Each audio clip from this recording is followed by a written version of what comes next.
Alice tissue forcep. এটা হলো traumatic forcep.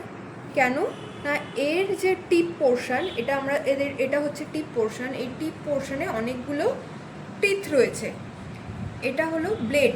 এই ব্লেড পোর্শনটা মাঝখানে স্পেস দিয়ে সেপারেটেড এবং ব্লেডটা স্ট্রেট ব্লেড। আর টিপটাকে যখন আমি ক্লোজ করছি, এটা একটার সাথে আর একটা ইন্টারলক হচ্ছে। এই পার্টটা হচ্ছে স্যাপ্ট পার্ট, এই পার্টটা হচ্ছে বক্স জয়েন্ট, আর এটা হচ্ছে আমার ক্যাচলক, এটা ফিঙ্গার বোলস। এটা মেনলি আমরা থিন বাট স্টাফ স্ট্রাকচারকে হোল্ড করার জন্য আমরা অ্যালিস টিস্যু ফরসেপ ইউজ করি। যেহেতু এটাতে ট্রমাটিক টিথ রয়েছে, তার জন্য আমরা কোনো সফট স্ট্রাকচারের ওপর ইউজ করব না, কারণ ওটা ইনজুরি হয়ে যাওয়ার চান্স থাকে, বা কোনো ব্লাড ভেসেলের ওপর ইউজ করলে সেটা পারফোরেশন হয়ে যাওয়ার চান্স থাকে। আর্টারি ফরসেপ, এটা হলো এই সামনে যেহেতু টুথ রয়েছে, এটাকে আমরা টুথ আর্টারি ফরসেপও বলতে পারি, বা এর আরেকটা নাম হলো কচার্স আর্টারি ফরসেপ। কী কী পার্টস রয়েছে?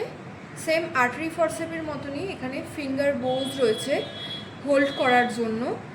এটা হচ্ছে আমার ক্যাচলক, লং স্যাপ্ট রয়েছে, আর এই দুটো হচ্ছে ব্লেড, লং ব্লেড রয়েছে।